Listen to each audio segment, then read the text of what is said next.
Hello, good evening. Broadcasting live from my headquarters in Canifing, and this is the news coming to you straight from Banjul. Also coming up, President Adama Barrow and visiting Sierra Leonean President Ernest Bai Koroma preside over the launching of the Q City and QTV. Gambia's Catholic community rejoice over the election of the country's first homegrown bishop.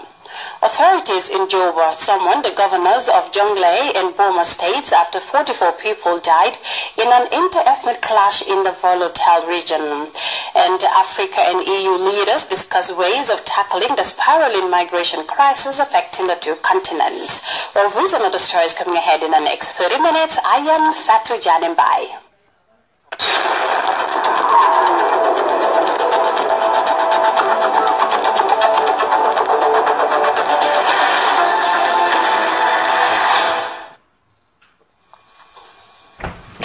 Well, good to have you with us. I am here to strengthen ties between Freetown and Banjul. Sierra Leonean President, His Excellency Ernest Bai Koroma, told journalists shortly after his arrival at the Banjul International Airport ahead of a two-day visit. The Sierra Leonean leader was received by his host, His Excellency President Adama Barrow. Meanwhile, the visiting Sierra Leonean president later held a brief meeting with members of the Sierra Leonean community in the Gambia. Khadija Tijalo picks up the rest of that story. Kuruma is another manifestation that strengthens the relationship between Banjul and Freetown. We know say the relationship between them two countries here, it don't take, we don't establish. And over the period, we don't almost done the one family. So anytime a president day, it always appropriate for make we can engage, look for any ways and means how we continue for improve the relationship between the two countries. This meeting, the Sierra Leonean president said, had given him the opportunity to express gratitude to his people for the trust bestowed in him to serve the country and to bid farewell as his term in office is coming to an end by May 2018. The other reason for make with Unayon support, we can open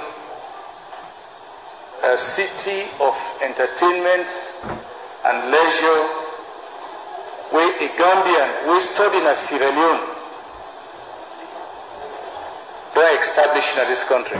A lot of success was registered since he assumed office 2007, despite many challenges, particularly the Ebola epidemic in 2014 that impacted negatively in all sectors of development. It has not been easy. Yes, we don't make some progress, but we still get challenges. We get a lot of difficulties on the way. And we believe, say, as a nation, you know, we complete the process in a decade for development. No country in the world don't achieve that. A long process. President Kuma called on his people to take up their rightful responsibilities and support government's efforts to see that the upcoming presidential election reflects the true decision of the people. A free, fair and democratic governance to enjoy a continuous peace and stability in Sierra Leone. He renewed APC's commitment to continue keeping the ground running if given the opportunity to serve the country as his mandate in office has expired.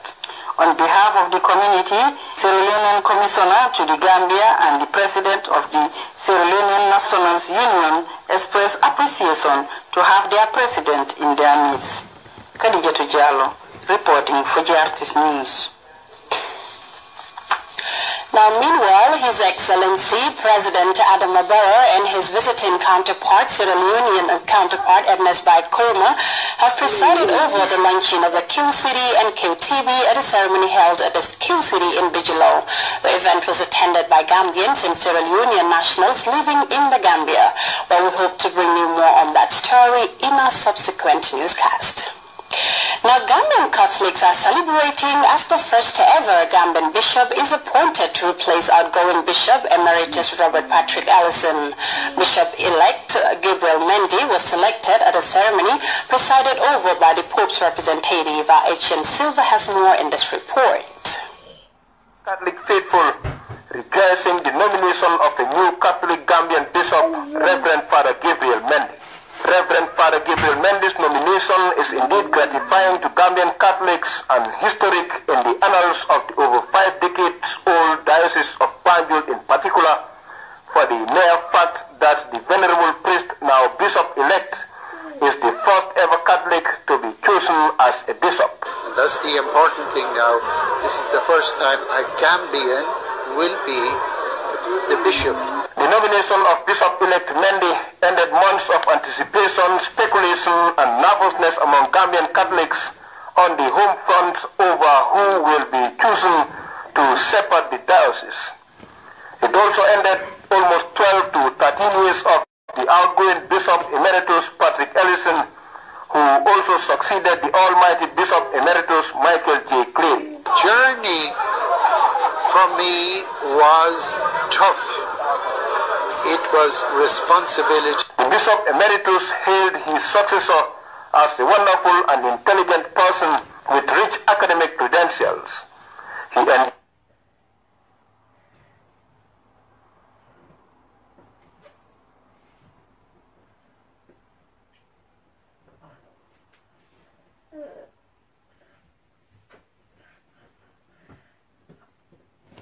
the clergy and lay people to support the new bishop-elect with lots of excitement, but to what extent, I ask the Vicar General Emil Sambo. We will be willing and ready to work with him, to support him, and to be his co-workers in spreading the word of God. The nomination of Bishop-elect Mendy was presided over on behalf of the Pope by the Charge d'Affaires of Catholic Churches of Liberia, Sierra Leone and Gambia, Bukeri Giovanni. The Pope's representative said nominating Bishop-elect Gabriel Mendy is a piece of good news for Gambians. All people was happy about the news and to receive the new bishop. And it seems the Pope's representative was right. I am overwhelmed. I'm very, very happy today. Simply because we are all praying for a Gambian bishop, and we've got a Gambian bishop. Hailed from a humble background in Lamin Komunot, Bishop-elect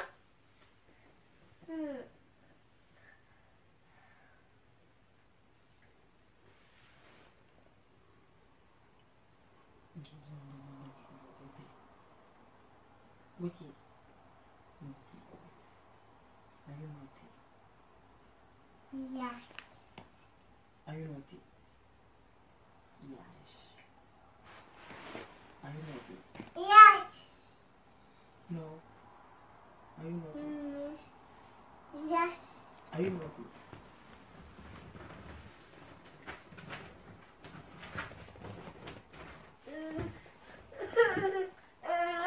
among Gambian Catholics. Etienne Silva, GRTS News. Now moving on, business tycoon and close associate of former President Yahya Jammeh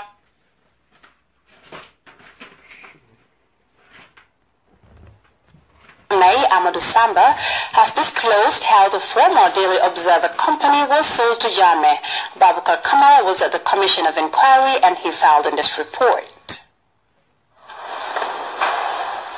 Reappearing before the Commission of Inquiry to give testimony on the ownership and liquidity regarding the former Daily Observer newspaper company is Amadou Samba. What is your connection to the Daily Observer? Actually, this has been an error from the beginning. The late Ewell Thomas approached me and he said that his friend, Kenneth Best, was out of the country then, and he entrusted him to see how best he can sell the company. And that's when he offered the company to me. He asked me whether, Mr. Samba, are you interested? I said, yes, it depends on the price. Then we negotiated the price and we arrived at $268,000, which I said, okay, I agree to the price. also giving accounts of his shareholding into the Gambia Petroleum Limited and related businesses was Mr. Samba's response, reaffirming legality and his tax payment compliance over the years. In the first place was a smaller amount of money, and I wouldn't know, definitely. But some paid full capital gains tax because I had to employ Deloitte and Touche to do a proper assessment of my capital gains tax, and I have the document here with me, and I paid $9,434,250. The check is here attached. Prominent businessman Amadou Samba is among the many invited by the Commission of Inquiry on accounts of consideration as close business associates of former President Yahya Jammeh. We will be back on Monday, the 4th of December at 10 o'clock. Babakar Kamara, GRTS. And from the Commission of Inquiry to Environment. The Minister of the Environment has called on all the ministries and departments to include the protection of the environment into their development plans. Lamin Diba made the remarks in an interview with GRTS after meetings in Pakalinding and Brikama during his recently concluded countrywide tour. Alaj Mbai reports. The purpose of the tour was to hand over forest parks to different communities across the country. Speaking in Pakalinding and Birkama, Minister Lamin Bidiba said environmental resources such as the forest can play a crucial role in the country's socio-economic development. All government departments, all government ministries, environment is part of their work because they do one thing or the other that affects the environment.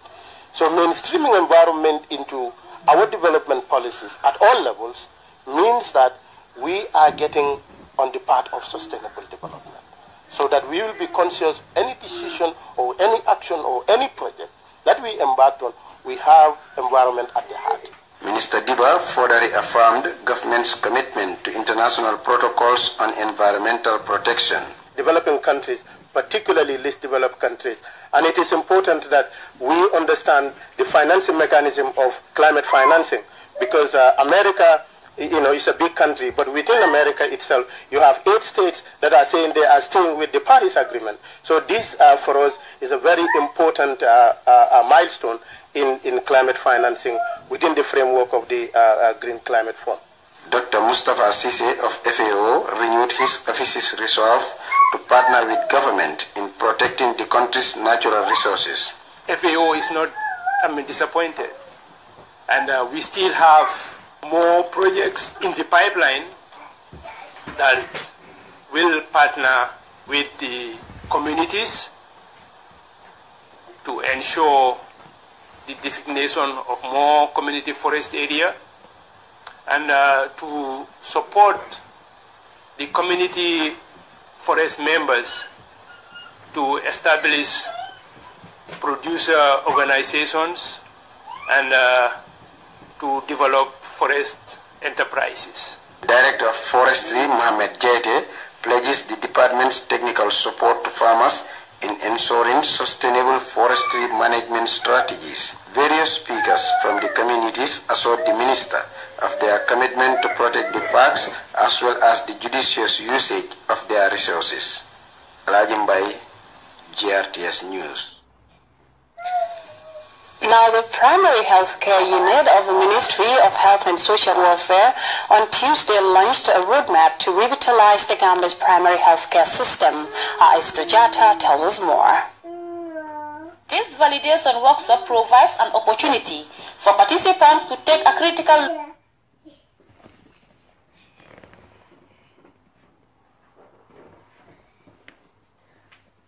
look at the Chairman Omar Bari, the Permanent Secretary, Ministry of Health. You will notice that primary health care, as mentioned in most of the speeches, has been very successful in the 70s and in the 80s. It has been it's important to bring that glory back, because once we re-emphasize and revitalize and then make it, scale it up, what we will do is we will be reducing so much the number of sicknesses, the number of complications, the number of disease, new disease complications within the community. The universal coverage of healthcare means that everyone in the population has access to appropriate and rehabilitative healthcare when they need it, and at an affordable cost. It implies equity of access, as well as financial risk protection, especially for the vulnerable, as underlined by the country representative of the World Health Organization. There was a large study that was coordinated by WHO, which demonstrated that increasing access to services would not reduce mortality in the absence of a firm emphasis on quality of care. WHO and its partners no longer supported the training of traditional birth attendants. If you remember, we used to have traditional birth attendants supporting deliveries, but later on we found out that it was doing more damage than actually it could. So we stopped doing that because the quality was not good. According to WHO country representative, a key lesson learned in the implementation of health programs to achieve Millennium Development Goals was the need to holistically address challenges in the health system if countries are to realize tangible results in health outcomes. The launching was presided by the Minister of Health and Social Welfare, Safilo Sise. Primary health care is defined as an essential health care base on particular scientifically sound and socially acceptable methods and technology made universally accessible to individuals and families in the community through their full participation at a cost that the community and country can afford to maintain at every stage of their development in the spirit of self-reliance and self-determination. Minister Losise stated that primary health care in the Gambia was viewed both as a philosophy and strategy for health development. Primary health care was also a mechanism for ensuring an equitable redistribution of the limited health resources available in the country in favor of the underserved majority who lived and worked in the rural areas. The primary health care strategy in the Gambia then puts people in the center of health care.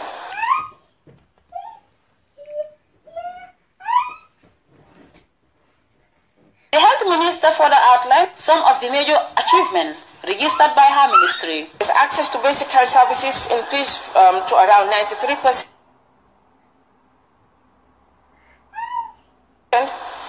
Access to water supply also improved. Health services utilization, example antenatal coverage, increased to 98%.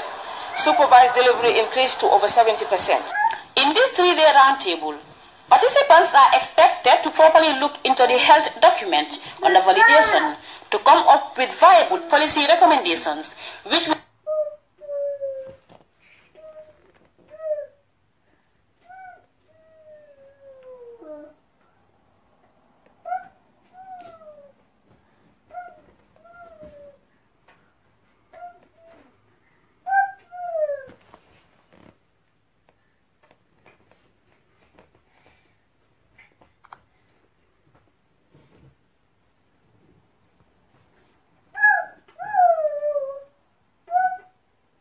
institute in the world. MRC is the leading research organization in Africa, built on saving lives and improve health conditions across the globe.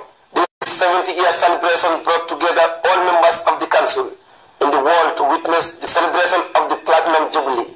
Professor Peter Piat said the MRC unit in the Gambia has achieved great strides across Africa and the world at large. He highlighted key areas such as malaria, maternal mortality, and other emerging diseases as targets that have been significantly reduced within their commitments. We've had already sessions that demonstrate how the MLC unit has contributed to improving the health of all Gambians. Secondly, how it has designed new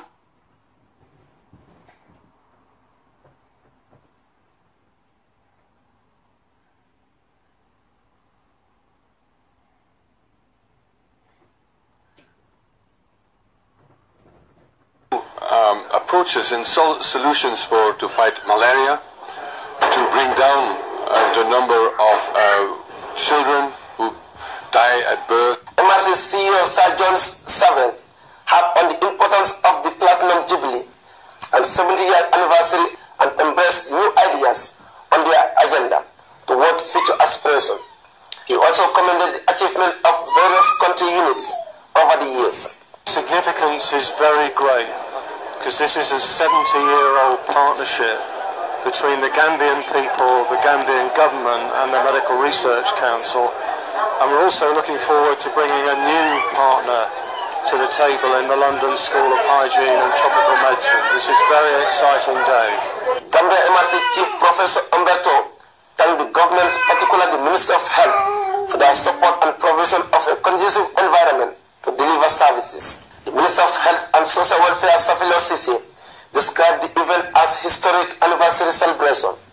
The MRC, according to Minister Law, they did not only provide quality health services for the population, but also created employment and trained many Gambians to become prominent doctors in the world. The government recognizes MRC's contribution to the delivery of healthcare to the Gambian population.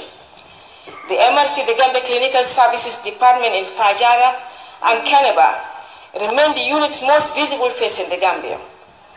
In any 1 year, over 50,000 Gambians are treated at the MRC clinic facilities, and many more thousands benefit from your clinical and logistical assistance to other public institutions. Representative President, Tourism Minister Ahmad Ba acknowledged MRC contribution to the development of the country, especially in the health and employment sector, and assured government's commitment in strengthening the relations that exist between the Gambia and the Medical Research Council.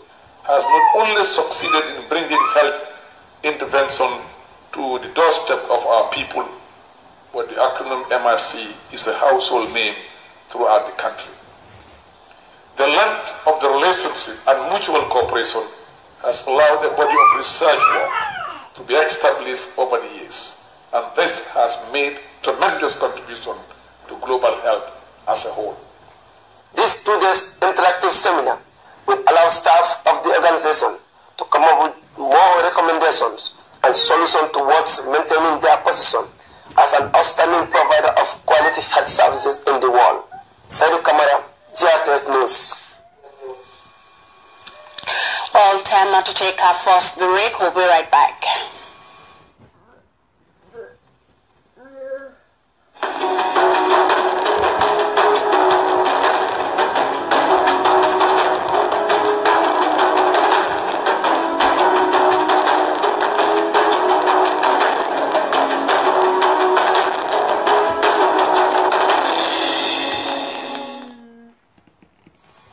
Welcome back, and moving now to sports. The Gambia Football Association has come to the aid of football clubs in the first and second division in the form of a presentation of football materials worth $2 million. Modu Esjalo reports.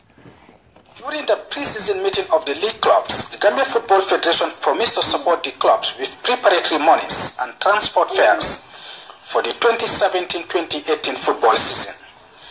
That promise has now been partly fulfilled. $2.6 million, half of the amount promised, was distributed among the first and second division clubs.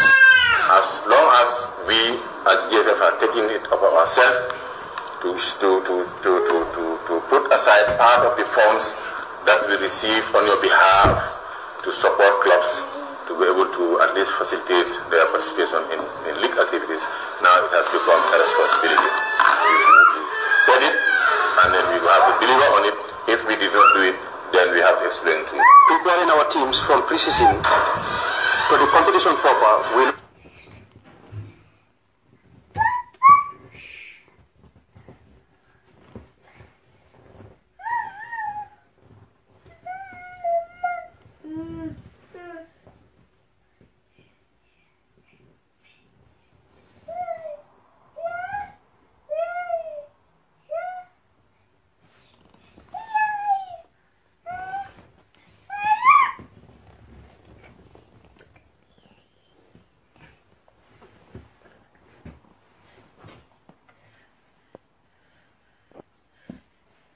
Gambia Football Federation's generosity is to support the clubs by supplementing their preparatory costs and ease the transport difficulties some clubs face during the league season.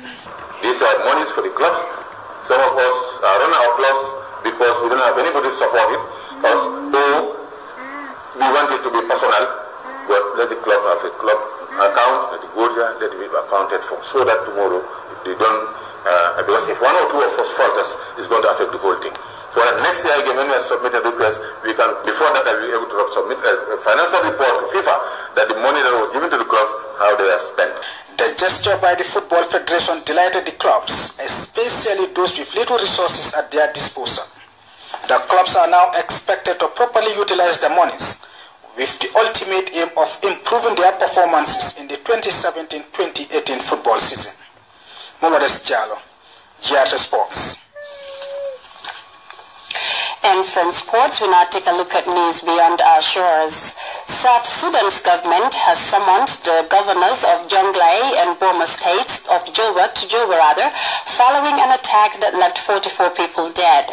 Authorities want to know why the violence between the two communities is continuing despite a peace deal signed in May. CGTN's Patrick Oyet tells us more. 1,000 livestock. The unity government has been trying to restore peace between the communities of Jonglei and Boma states. In mid-2017, South Sudan's first Vice President Taban Dengai visited both areas, which time when there is proliferation of small arms and light weapons in the hands of the civil population. Nearly 4 years of conflict has fueled ethnic divisions in the country. Patrick Oyet, CGTN, Juba, South Sudan. The latest attack in Duk Payuel, Jonglei State, in the eastern part of the country took place on Tuesday morning. Youth from Jonglei's neighboring Boma State are... Well, elsewhere, African and European Union leaders have held discussions regarding ways of tackling illegal migration. Let's take a look at some of the measures leaders in Abidjan have tabled to limit the flow of migrants across the Mediterranean. By their captors. In Libya, he played dead to survive as rebels shot at other migrants, and after the trip was intercepted by Libyan Coast Guard, he was thrown into a crowded detention center, dashing his hopes and dreams of reaching Europe. Abdullahi is among the 161 Ivorian migrants who returned home to Abidjan from Libya. We lived in a transit camp in Libya, and it was not a pleasant situation. I spent 2 months there in a camp in Tripoli, and that is where I understood that Europeans are the ones complicating things. They are the reason we are not going back. That's what I came to understand.